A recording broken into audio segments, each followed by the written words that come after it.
If you're like me and you have no hair, there's a couple good options you can do.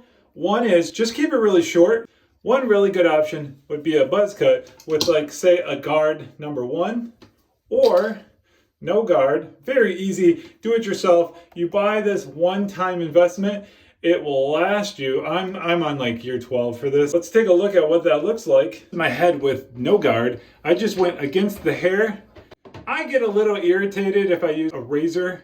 If I want to go a little bit more, I just use one of these face shavers. I obviously have not used this face shaver in quite a long time, probably 12 years. And lo and behold, it still works. These are probably about $30 when I bought it. The heads of the shaver flexes to fit the curves of your head. Quite a good look. Let's see what this looks like. Be right back. It's not like 100%, but who needs 100%? 100% is not necessary.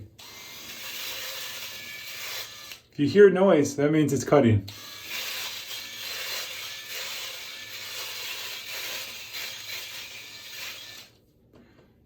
This was free and it's really painless to do. So I'm gonna keep going. Be right back. And there you go, not too shabby. Got a pretty good look. Looks like you're bald. Looks like you might have shaved in the morning and that's what would have grown back in one day. Anyways, if you want to keep it up, I don't. I just let it grow back out for about a week. What you just saw at the beginning was about a week. Also, having it shorter up here does make your beard look bigger. Huh, ladies?